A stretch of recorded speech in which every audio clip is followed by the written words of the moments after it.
Assalamualaikum warahmatullahi wabarakatuh. Yang saya muliakan pengasuh Pondok Pesantren Zainul Hasan Genggong Kiai Haji Muhammad Hasan Mutawakil Alallah SHMM. Yang saya hormati Rektor Universitas Islam Zainul Hasan Genggong, Bapak Asos Prof. Dr. Abdul Aziz Wahab BAMAG. Yang saya hormati dosen pembimbing 1 Ustadz Dr. Haji Firdaus Ainul Yakin MPDI. Yang saya hormati dosen pembimbing 2 Ustazah Nur Fitri Amalia MPD. Dan tak lupa pula kedua orang tua saya yang saya sayangi. Perkenalkan, nama saya Imratus Saadah dari Prodi PGMI semester 8 Fakultas Tarbiyah dengan NIM 221201260478. Pada kesempatan kali ini saya akan mempresentasikan hasil proposal penelitian saya yang berjudul Manajemen Strategi Guru dalam Memetakan Profil Belajar Siswa sebagai Dasar Penempatan Belajar Berbasis Potensi di MI Nahdlatul Ulama Kraksan Probolinggo. Alasan saya memilih judul penelitian ini karena melihat setiap potensi dan karakteristik siswa itu berbeda, sehingga tidak dapat disamaratakan pendekatan pembelajarannya. Di MI Nahdlatul Ulama Kraksan memiliki sistem penempatan belajar seperti kelas tahfidz, IT, sains, dan bahasa, sehingga perlu untuk mengetahui bagaimana strategi guru dalam memetakan profil belajar tersebut dan apakah hasil pemetaan tersebut benar-benar dijadikan dasar penempatan belajar berbasis potensi. Penelitian ini penting agar penempatan belajar itu tidak hanya berdasarkan asumsi saja, tetapi juga berdasarkan pada data dan potensi secara objektif. Latar belakang pada penelitian ini adalah siswa pada hakikatnya memiliki kemampuan, minat, dan karakteristik belajar yang berbeda, sehingga pendekatan pembelajaran tidak dapat dilakukan dengan cara yang sama kepada setiap siswa. Guru perlu mengenali potensi dan melakukan pemetaan profil belajar agar pembelajaran lebih efektif dan sesuai dengan potensi masing-masing siswa. Di MI Nahdlatul Ulama Kraksan memiliki sistem kelas berbasis potensi, tahfidz, bahasa, IT, dan sains. Sehingga hal ini menarik untuk diteliti, khususnya bagaimana strategi guru dalam memetakan profil belajar tersebut dan bagaimana hasil pemetaan tersebut benar-benar dijadikan dasar penempatan belajar berbasis potensi. Penelitian ini penting agar penempatan belajar dilakukan secara sistematis dan berdasarkan dengan potensi siswa, agar pembelajaran lebih efektif dan adil. Fokus masalah pada penelitian ini yang pertama berfokus pada strategi guru dalam merancang dan menerapkan pemetaan profil belajar siswa, baik dari segi minat, kemampuan, gaya belajar, dan potensi pada kelas 4, 5, dan 6. Yang kedua berfokus pada proses pemetaan yang dilakukan melalui observasi, analisis tugas atau hasil belajar, serta komunikasi dengan orang tua. Yang ketiga berfokus pada peran manajemen madrasah dalam mengkoordinasikan hasil pemetaan sebagai dasar kebijakan penempatan belajar. Yang keempat berfokus pada mekanisme dan pertimbangan pendidikan dalam penempatan belajar siswa ke kelas tahfidz, bahasa, IT, dan sains. Dari latar belakang dan fokus masalah sehingga didapatkan rumusan masalah. Yang pertama yaitu tentang bagaimana strategi guru dalam merancang dan menerapkan pemetaan profil belajar siswa di MI Nahdlatul Ulama Kraksan Probolinggo. Dan yang kedua, bagaimana pemanfaatan hasil pemetaan profil belajar siswa sebagai dasar penempatan belajar berbasis potensi di MI Nahdlatul Ulama Kraksan Probolinggo. Adapun tujuan penelitian dalam penelitian ini yang pertama yaitu untuk mendeskripsikan dan menganalisis strategi guru dalam merancang dan menerapkan pemetaan profil belajar siswa di MI Nahdlatul Ulama Kraksan Probolinggo. Yang kedua, untuk mengetahui dan menganalisis pemanfaatan hasil pemetaan profil belajar siswa sebagai dasar penempatan belajar berbasis potensi di MI Nahdlatul Ulama Kraksan Probolinggo. Manfaat dalam penelitiannya ini yaitu memiliki dua manfaat. Yang pertama, manfaat teoritis, dan yang kedua, manfaat praktis. Manfaat teoritis dalam penelitian ini diharapkan dapat mengembangkan kajian manajemen pembelajaran dengan menegaskan pentingnya pemetaan profil belajar siswa sebagai dasar pembelajaran berdiferensiasi berbasis potensi di madrasah ibtidaiyah. Yang kedua, manfaat praktis. Yang pertama untuk guru dan wali kelas yaitu sebagai pedoman dalam pemetaan profil belajar dan penentuan strategi pembelajaran berbasis potensi. Untuk kepala madrasah yaitu sebagai dasar pengambilan kebijakan penempatan belajar yang objektif dan terarah.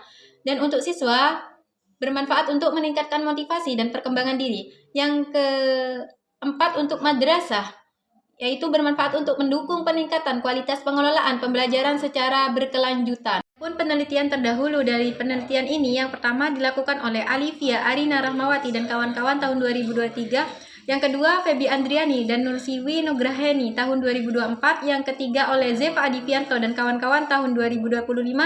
Yang keempat, Vicky Hardianto dan kawan-kawan tahun 2023. Yang kelima, Joko Purwanto tahun 2022, yang ke-6 Iqmal Khairul Huda dan Megareni Kumalasari tahun 2024, yang ke-7 Uswatun Hasanah dan Ainur Rafiq Sofa tahun 2025. Yang menjadi gap penelitian ini dengan penelitian terdahulu adalah sebagian besar penelitian terdahulu menekankan pemetaan profil belajar atau gaya belajar siswa sebagai dasar pembelajaran berdiferensiasi dan pengelolaan kelas. Namun penelitian yang secara khusus mengkaji strategi guru dalam memanfaatkan hasil pemetaan profil belajar sebagai dasar penempatan belajar berbasis potensi itu masih terbatas. Oleh karena itu, penelitian ini hadir untuk mengisi kekosongan tersebut dengan fokus pada strategi dan manajemen madrasah sebagai dasar penempatan belajar berbasis potensi di MI Nahdlatul Ulama Kraksan. Kajian teori dalam penelitian ini yang pertama itu manajemen strategi guru, yang kedua pemetaan profil belajar siswa, yang ketiga penempatan belajar berbasis potensi, yang keempat pembelajaran berdiferensiasi. Namun saya tekankan di sini pembelajaran berdiferensiasi hanya sebagai teori pendukung. Yang pertama manajemen strategi guru. Manajemen strategi guru adalah kemampuan guru dalam mengelola pembelajaran secara terencana dan sistematis dengan berlandaskan karakteristik serta potensi peserta didik. Yang kedua, pemetaan profil belajar siswa. Pemetaan profil belajar dilakukan secara sistematis untuk mengenali karakteristik tersebut sebagai dasar pembelajaran berdiferensiasi. Yang ketiga, penempatan belajar berbasis potensi. Penempatan belajar berbasis potensi adalah strategi pembelajaran yang menyesuaikan proses pembelajaran dengan kemampuan, minat, dan karakteristik siswa.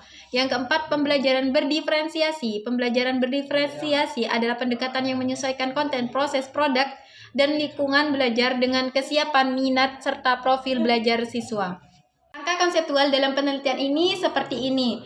Nah, warnanya itu memiliki arti yang berbeda-beda seperti yang telah dijelaskan di dalam PPT. Dan sedikit saya menjelaskan tentang kerangka konseptual ini, dimulai dari manajemen strategi guru, selanjutnya masuk pada pemetaan profil belajar siswa. Setelah siswa dipetakan, maka selanjutnya siswa akan diarahkan masuk ke kelas IT, tahfidz ataupun sains ataupun bahasa. Setelah masuk dalam kelas tersebut, guru kemudian menerapkan pembelajaran berdiferensiasi sesuai dengan potensi yang dimiliki siswa. Pendekatan dan jenis penelitian ini, yaitu yang pertama, pendekatan penelitian ini menggunakan pendekatan kualitatif deskriptif. Kemudian jenis penelitian ini merupakan jenis penelitian deskriptif kualitatif. Selanjutnya, kehadiran peneliti. Kehadiran peneliti di sini, peneliti hadir langsung di MI Nahdlatul Ulama Kraksan untuk melakukan observasi partisipatif di kelas tahfidz, IT, bahasa, dan sains, serta wawancara semi terstruktur. Kemudian lokasi dan waktu penelitian. Lokasinya di MI Nahdlatul Ulama Kraksan dengan waktu penelitian 2 minggu, dimulai dari 22 Januari sampai 5 Februari. Kemudian subjek penelitiannya menggunakan teknik purposive sampling, yaitu tidak semua sampel diambil dalam penelitian ini, hanya beberapa sampel saja yang sesuai kebutuhan. Kemudian data dan sumber data. Data dan sumber data diperoleh dari data primer dan data sekunder. Data primer di sini diperoleh langsung dari informan dalam kegiatan pembelajaran. Kemudian data sekunder di sini hanya sebagai sumber data pendukung, diperoleh dari standar kelulusan, catatan evaluasi, angket, Google Form. Kemudian teknik pengumpulan data dalam penelitian ini dilakukan dengan wawancara semi terstruktur.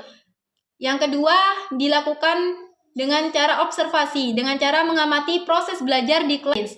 Kemudian yang ketiga, dokumentasi. Dokumentasi diperoleh dari standar kelulusan, catatan guru, dan angket Google Form. Yang keempat, triangulasi data dengan cara menggabungkan wawancara, observasi, dan dokumen serta memastikan data valid. Kemudian teknik analisis data di sini menggunakan analisis data Miles dan Huberman yang terdiri atas 3 tahapan, yaitu reduksi data, penyajian data, penarikan kesimpulan, dan verifikasi. Reduksi data yaitu menyederhanakan dan memfokuskan data. Yang kedua, penyajian data itu menyusun data yang telah direduksi secara sistematis. Kemudian yang ketiga, penarikan kesimpulan dan verifikasi, yaitu merumuskan temuan berdasarkan data yang telah disajikan. Dan yang terakhir, pengecekan keabsahan temuan. Di sini menggunakan teori Lincoln dan Guba. yaitu triangulasi data dan triangulasi teknik. Mungkin itu saja yang bisa saya presentasikan mengenai proposal penelitian saya. Apabila ada kesalahan kata, saya memohon maaf yang sebesar-besarnya. Assalamualaikum warahmatullahi wabarakatuh.